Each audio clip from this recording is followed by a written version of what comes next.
Good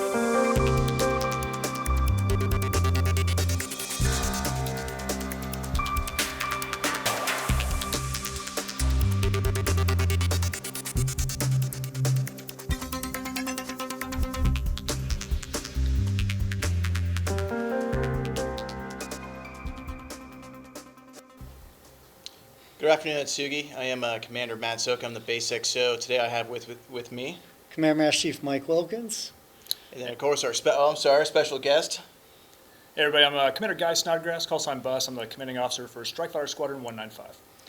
Well, and to get right into it, I really want to know about some of the Dam Buster history, because I know you guys are coming up on your 65th anniversary. That's right. Started out as a torpedo squadron into a true attack squadron, and then recently picked up the fighter role once you guys got the Hornet. I mean, what else can you tell us? Yeah, you're right. So this actually marks the 65th anniversary of our new nickname, the Dam Buster. So May 1st, 1951 was for us a pretty spectacular strike that we pulled off during the Korean War.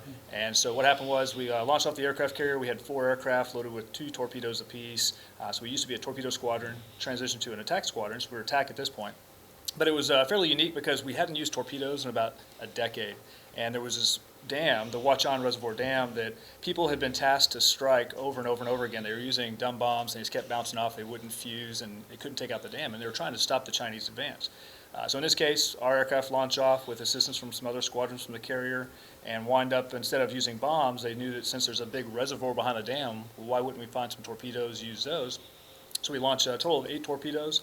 6 of those torpedoes run through, hit the gates on that dam, and basically flood the valley below. So from that moment on, May 1st, 1951, they said, okay, you're no longer the Tigers, you're the Dam Busters.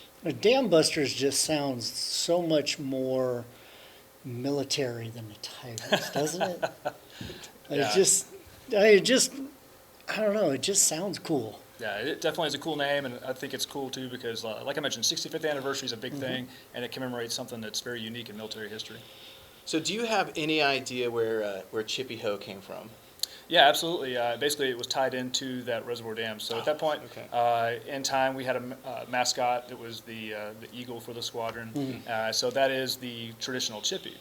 And just like for most pilots, whenever you're airborne, if you see another aircraft, you call tally ho.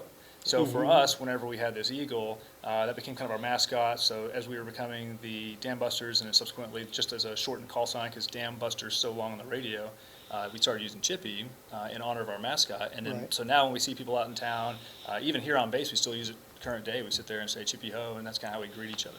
Well, you know, it's actually funny. I had a teenager actually ask me that. They're like, "Isn't that kind of silly to say?" And I looked at her. I'm like, "Absolutely not. That is 100%. That is all full of pride and professionalism right there, and that is something that squadron takes very seriously. So when you hear Chippy Ho, it really means there's a lot behind it. You bet, absolutely. Well, and that's a great military tradition that we've lost in some regard, I think, because we used to have ships with lookouts and the scope looking for land, in the old days, and it would be land ho. And all you're saying is that you're seeing something, and that's what we're after. So I think that's an awesome way to carry on military tradition. You bet. Absolutely. And then transitioning from there, so now that you guys are flying the F-18, what can you tell us about the current mission and then the aircraft you guys are flying now? Yeah, great question. So when we transitioned to, originally we were the regular Hornet, so the F-18C, and then a few years back we transitioned to what we have now, which is the F-18E, so that's the Super Hornet. So we're one of 4 squadrons that are the only permanent 4 deployed Super Hornet squadrons in the Navy, and then of course the other 3 being part of CAG-5 as well. So we're simply here year-round, stationed out of Japan. Of course, about half that time is on board the aircraft carrier, previously the George Washington, now the Ronald Reagan. And we're here just to simply promote peace and stability in the region. Obviously, there's a lot that goes into that. It could be everything from humanitarian aid, disaster relief, to practicing for higher-end stuff. But basically, that's what we're doing year-round. And then, of course, it's also a great opportunity because, as I always tell our sailors at each of the quarters, not only, that's definitely what we're all about, and that's part of our current mantra, which is warfighting first, Dam Busters always, but man, 365, 24/7, we are ambassadors. So when you go out in town, they don't see, hey, that you're a Dam Buster sailor. all they know is that you're an American. So it's an opportunity for us to not only demonstrate the pride of the command, but you're also representing all the best ideals of the U.S. Navy, everybody on board in Atsugi, of course, and our nation as well.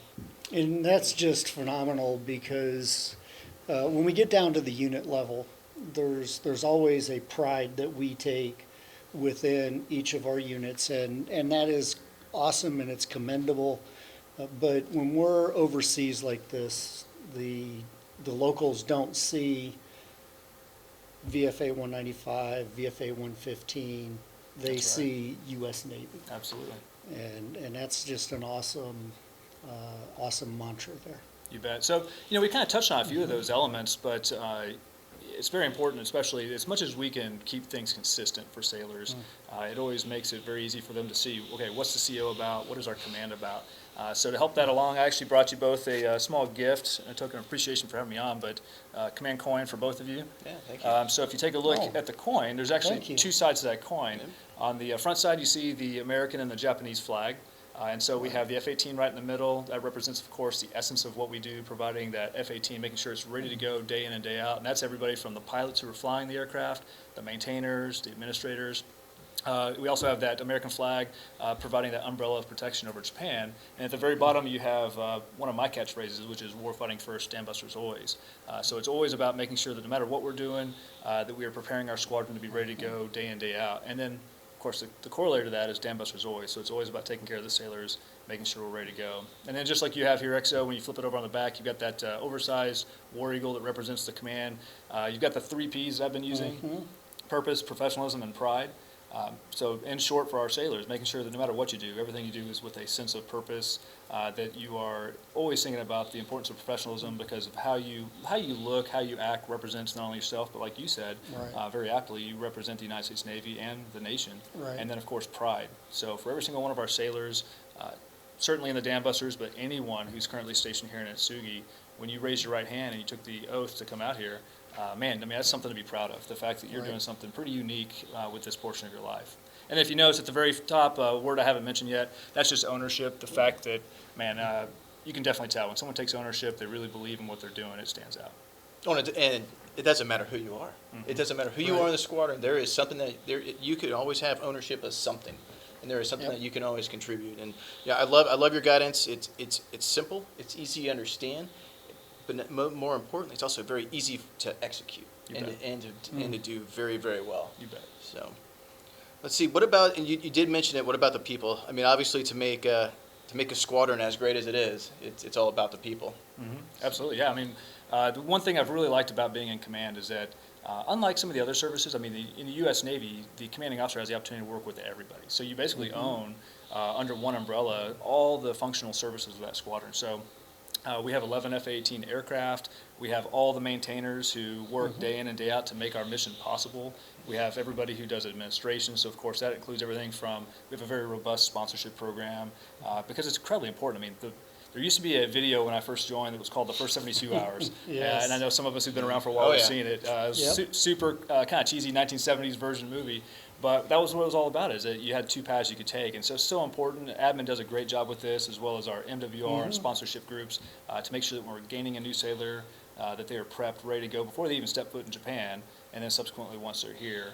And so they do a great job for us, our intel. So we have about 218 sailors in total that are attached to the command. And it's awesome. I mean, 24/7, 365, they're just working day in and day out to make sure that the command's a success. And it's also fun, too, because you watch how they continue to teach and train and mentor each other. So that's one of the things we've really made it a focus, is that it's not solely the CO who sits at the top and kind of demands excellence or demands this is what I want you to do. It's each and every sailor taking ownership and then saying, hey, shipmate, let me show you how to improve something. What are you working on? What quality are you trying to Right. get? And they've done a great job with that. I think we're one of the, I believe, few squadrons here in Japan that has earned the EAWS, or the when you get your wings, that Right, pennant. So the basically pennant. saying that Right. you have 85% of your squadron is qualified. We have a tremendous number who are also qualified ESWS. And that's not because I'm up there saying you've got to get it. It's because the sailors are saying that this is really important as well. Well, from an enlisted advancement perspective, those warfare designations are very important, especially the earlier you get them in your career, because if you don't get them when you have the chance later on, it can come back to haunt you as a missed opportunity. You bet.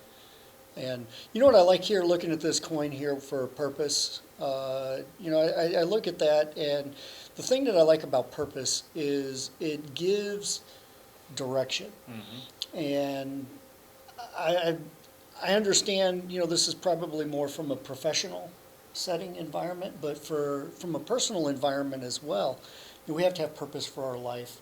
And, if we could combine the two, that's always a great opportunity to strive for a personal and professional goal at the same time. And I'm going to have to steal this. Yeah, you bet. I'd be glad for you to. And you're right. So it's when you say purpose, it's easy to say, okay, do everything you do with a sense of purpose. But what does that really mean? And I think you touched on it, because that's why I picked these 3 words. Because there's touchstones you can use for each word. But you're right, purpose. I mean, it's that true north that each and every single one of us should have. That what are you really shooting for? What are you trying to achieve? And something we talk about all the time in the command is that guess what? If you want high achievement, it doesn't come easy. And so I've got these 10 axioms that I've shared with the squadron, and so I use them all the time with the sailors. They've actually picked them up as well. But the very first one on the list of 10 is nothing worthwhile is ever easy. And so we talk about the fact that, hey, it's so true, especially in today's society. It's kind of like get rich quick sometimes. And what you tell the sailors is, hey, guess what? It takes hard work, it takes determination, and that relentless pursuit of excellence to actually achieve it. So purpose is part of that, just making sure you're always staying focused on your, not only the command's big ideas, but yours as a person as well. So I've been having this axiom for a little over a year now. And unfortunately, not everybody gets it, but this, I think, is a great summation of what we just talked about, and that is, where's the only place you're going to find success before work? Where's that? The dictionary. Because you'll never be successful if you don't put the work in. You bet. Well, excellent. I think that's a good way to wrap up. It is. Skipper, do you have anything else you'd like to say? Or? No, other than I really appreciate you guys having us out here. It's an awesome opportunity to not only share the good things that the squadron's doing, but just get a chance to say thanks to the Atsugi community in general for, this is one of the most unique places I've been. My second tour here in Japan. I've been on the East Coast, the West Coast, in Fallon, Nevada when I was doing Top Gun, and I've always loved Atsugi. It's a very tight-knit, close community. Everybody seems to know each other very well, and we take care of each other. I think that's what it's all about. I agree 100%. And, even when you're back in a squadron back in the States, it just doesn't seem to have quite the togetherness as the squadrons do out here. The squadrons are very tight. They take their mottos very seriously. I'm a former HS-14 Charger, and if people still say day and night to me, I still say lightning strikes. It just comes naturally. So just like with Chippy Ho. Yeah. Well, I am going to have to, go out on a limb here and say, while the chippies may be great, I got to go with EFR. Well, as we all know, the CMC was the former CMC, a VFA 115, so he is a little partial. So we will not hold that against him. So. I am biased. I have to admit it. Chippy Ho. All right. Excellent. Hey, thanks for joining us this afternoon, and we'll be right back after a short break. Chippy Ho.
Okay, good afternoon again, Commander Matt Soka, Base XO. We are back with this week's Captain Call. First thing we're going to talk about is our Sailor of the Week. And remember, this is the Sailor of the Week for the entire base. And we had a great presentation over at VFA 195 over at the Chippies.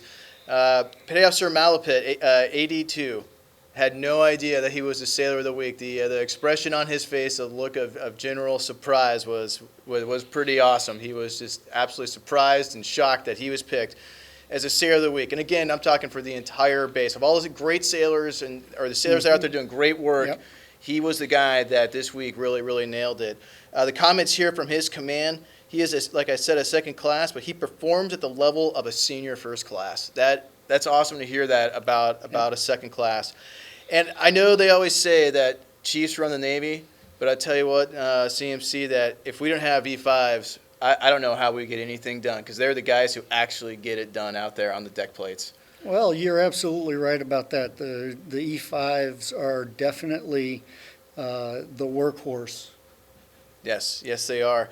And so Petty Officer Malapit, he's from California. He's been in the Navy for 10 years. His previous squadron was VFA 32, the Fighting Swordsman of Oceania. And he's just doing a great job over there at the Chippies. So do we have any other news, BZs, this week? Well, we've got some good BZs, but before I get into the BZs, I'd just like to add that our Sailor of the Week, it was great being there and just looking at the surprise on his face. And for all the other sailors out there, when you think that the job you're doing isn't being noticed, it just might be. And this was a great example here. Absolutely. I agree 100%. So as far as Bravo Zulus go, this one goes out to Fleet and Family Service Center, AOB. I'd like to take this opportunity to commend Sean Barker for running area orientation brief. Over the past year and a half, I've worked with him while doing the emergency management brief, and his ability to flex the schedule and keep the participants from being kept waiting is not as easy as he makes it look. Also, his ability to coordinate a class of 70-plus participants is a task that I think is tremendous, as it is more than is required. Awesome, thanks. And I got one here that's also going to FFSC, to our Fleet and Family, but to the guys over at the Corner Pocket, Ron and Paul. They did a great job coordinating the Easter egg hunt this year. There was some confusion just because of the different locations for the different age groups, but they were still able to work through that and pull off a great event. We're going to keep working hard to make next year's even better. Yep. Skyriders Bakery Cafe. Yesterday on 23 March, I had lunch in Skyriders and had noticed that they now offered regular iced tea. I appreciate this new option for those who don't like to drink soda. And I got a great one here. This is actually for the Mini Mart. One of our employees at the Mini Mart got a positive ICE comment, and it's to Ms. Sayuri for her kind and professional customer service. Every time I shop at the NAF Atsugi Mini Mart, Ms. Sayuri the other day knew my arms were full of goods that I purchased at the store and went out of her way to stop what she was doing on the floor and quickly got the door for me. Ms. Sayuri, thank you for your outstanding customer service and making my day. Thank you to Navy Exchange for hiring superb employees. And I think that goes without saying. We got a lot of superb employees over there. Well, we definitely have some great employees, and what's nice about getting comments like this is the recognition of the good things that they're doing, because typically the only people that speak up are those that are complaining about something. It seems like it that way, doesn't it? Yes. Next, Bravo Zulu, Navy Lodge. On February 11th, 2016, my English teachers group had the privilege of using the Navy Lodge meeting room for our event. Oteminashi is a Japanese phrase used for hospitality and embodies the ability to anticipate one's needs and graciously provide for them. This is exactly how we felt about the staff from the Navy Lodge. The staff was both helpful and extremely welcoming. Ms. Showell and Ms. Takabayashi went out of their way to make us feel at home and really helped us make our meeting a success. The Navy Lodge has been, they've been doing a lot for the base lately. I think people don't realize how much they actually do, and they do more than just provide hotel rooms. They provide a big service to us. Well, they do. They have been a key component in the Atsugi community since I've been here as the Command Master Chief. Yes, they have. I agree. Now, here's another positive ICE comment that we got. This was great. I remember reading this, and it made me very proud once again of the great employees we have. So this is I would like to say thank you to Ms. Sayo at the VRO Pass and ID. I walked into the VRO a few minutes past 1600. Ms. Sayo still took time out for me to finish junking my car. Not only did she work past the time, she still had a friendly smile and was very pleasant to talk to while she helped me out. Thank you so much. Yeah, that's always good to get those positive comments from our employees, and I believe that's all we have this week for Yeah, it is. Bravo Zulus. That is all we have. And honestly, I do want to put a plug out there that to send those positive ICE comments, when you send those positive ICE comments in, especially about the great customer service you've been provided, we let their bosses know, we let their supervisors know, and of course, let the employee know what a great job they're doing. Yeah, well, I'd just like to end today by saying that last Friday, it was the Chief Petty Officer's 123rd birthday. We have had a tremendous heritage and tremendous success throughout our 123 years existing as a rank. We've had 123 years of longstanding tradition and excellence to the Navy, and I look forward to celebrating as many years as a Chief Petty Officer as I'm graciously allowed to live. Excellent. And yes, happy birthday to the Chief's Mess. All right. Thank you for coming out and watching the video this week.